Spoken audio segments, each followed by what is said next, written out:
Assalamualaikum warahmatullahi wabarakatuh. Jalan-jalan ke Yogyakarta, ke sana naik kereta api. Perkenalkan, saya Lucia Rizky Adila, perwakilan dari Politeknik Imigrasi. Bismillahirrahmanirrahim. Innal hamdalillah nahmaduhu wa nasta'inuhu wa nastaghfiruhu. Wa na'udzubillah min syururi anfusina wa min sayyiati a'malina. May yahdihillahu fala mudhillalah wa may yudlil fala hadiyalah. Asyhadu an la ilaha illallah wahdahu la syarikalah wa asyhadu anna Muhammadan abduhu wa rasuluh. Amma ba'du. Segala puji marilah kita panjatkan kehadirat Allah Subhanahu wa taala karena telah memberikan sebaik-baik nikmat berupa iman dan Islam. Salawat serta salam senantiasa tercurahkan kepada junjungan kita Nabi besar Muhammad Sallallahu Alaihi Wasallam yang kelak kita tunggu syafaatnya di yaumil akhir nanti. Allahumma amin. Dewan Nuri yang saya hormati serta saudara-saudariku yang insya Allah dirahmati oleh Allah. Pada kesempatan kali ini perkenankanlah saya untuk menyampaikan tausiah mengenai toleransi beragama. Manusia hidup di dunia ini tak terlepas dengan yang namanya interaksi atau hubungan timbal balik. Karena sejatinya manusia adalah makhluk sosial. Makhluk yang tidak bisa hidup sendiri tanpa bantuan orang lain. Apalagi dalam hal memenuhi kebutuhan. Jadi antar manusia itu saling membutuhkan satu sama lain tanpa terkecuali. Manusia bagaikan seekor lebah dengan bunga, bagaikan seekor kerbau dengan burung jalak yang saling membentuk simbiosis, saling menguntungkan satu sama lain agar dapat bertahan hidup. Namun, dalam kehidupan ini pasti ada saja yang namanya perbedaan. Apalagi kita yang tinggal di Indonesia yang notabene-nya adalah negara kepulauan yang terdiri dari beribu-ribu pulau. Tentu saja hal ini akan melahirkan banyak sekali perbedaan, mulai dari perbedaan suku bangsa, budaya, bahasa, dan agama. Oleh karena itu, untuk menciptakan kehidupan yang damai dan terbebas dari perbedaan, maka kita harus saling menerapkan sikap saling menghormati dan menghargai antar sesama. Sikap inilah yang sering kita artikan sebagai kata yang indah nan bermakna.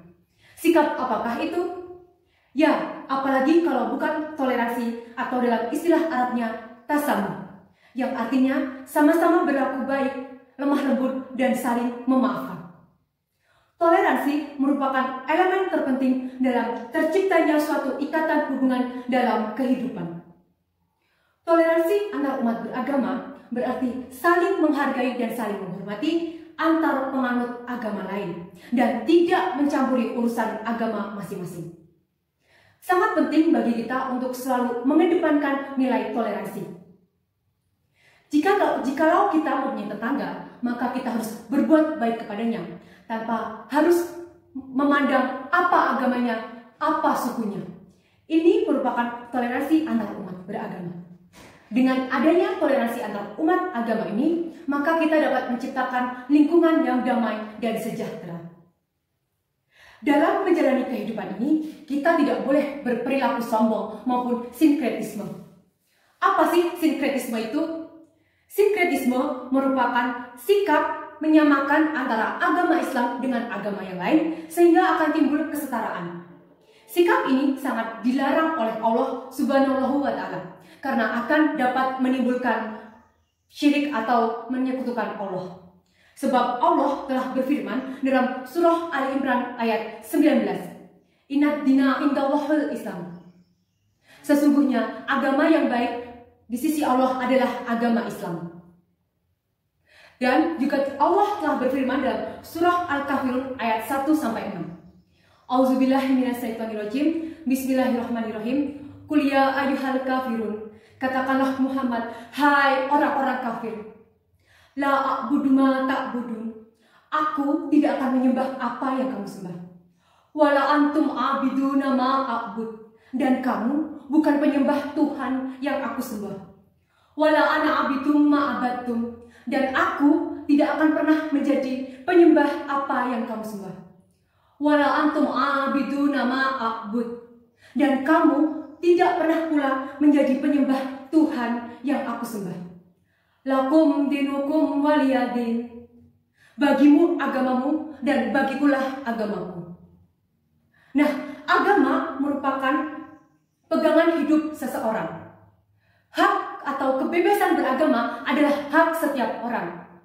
Hak untuk menyembah Tuhan diberikan dari Tuhan dan juga tidak ada satu orang pun yang boleh mencabutnya. Toleransi antar umat beragama ini juga sudah dijalankan sejak zaman Rasulullah Shallallahu Alaihi Wasallam.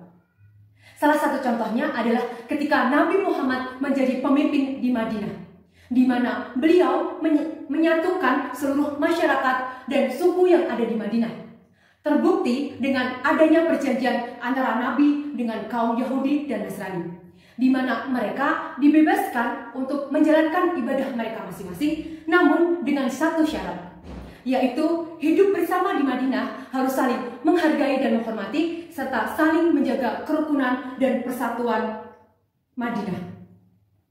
Nah, mengingat sangat penting sekali toleransi dalam umat beragama ini, maka kita jangan hanya berucap saja. Mari lakukan dengan tindakan, terapkan dalam kehidupan sehari-hari kita. Dan karena manfaat dari toleransi itu sendiri sangat banyak, yang salah satunya yaitu dapat terhindar dari perpecahan umat beragama. Jika sikap saling toleransi ini saling diterapkan dalam kehidupan masing-masing, maka ini dapat menjadi solusi untuk mencegah adanya perpecahan antar umat beragama. Jika tidak ada dalam hati kita sikap toleransi, maka khususnya di Indonesia ini dapat terpecah belah dan Indonesia tidak dapat bertahan lama. Dan yang kedua yaitu dapat mempererat tali silaturahmi. Menumbuhkan kesadaran dalam diri masing-masing betapa pentingnya sikap saling menghargai dan menghormati guna merajut hubungan yang baik terhadap sesama.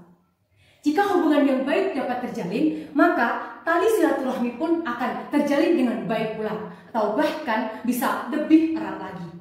Dan yang ketiga atau yang terakhir yaitu terciptanya ketentraman dalam kehidupan masyarakat.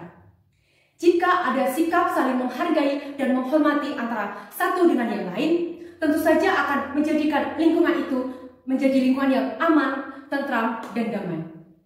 Nah, dari penjelasan yang telah saya sampaikan tadi, maka dapat ditarik kesimpulan bahwasannya Islam memerintahkan kepada umatnya untuk saling menghargai dan menghormati satu sama lain.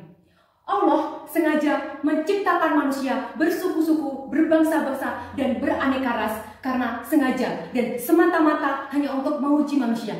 Mampukah mereka hidup berdampingan dengan damai dan sejahtera? Perbedaan itu hadir bukan sebagai pemisah. Justru perbedaan ini mengeratkan hubungan dan memperkaya warna dunia. Berbeda tapi tetap satu tujuan dan satu selera, yaitu menciptakan kehidupan yang damai dan sejahtera. Maka dari itu, kita sebagai generasi muda dan generasi penerus bangsa, marilah tanamkan dan amalkan toleransi dan juga tenggang rasa ini dalam kehidupan sehari-hari kita. Kita tahu bahwa minyak dan air tidak bisa bersatu. Namun kita juga tahu, walaupun mereka tidak bisa bersatu, mereka masih bisa hidup berdampingan. Ada kehangatan di setiap perbedaan itu. Nah, kiranya cukup sekian yang dapat saya sampaikan. Mohon maaf atas segala kekurangan. Buah durian kembang selasih. Cukup sekian dan terima kasih. Billahi taufik wal hidayah. Wassalamualaikum warahmatullahi wabarakatuh.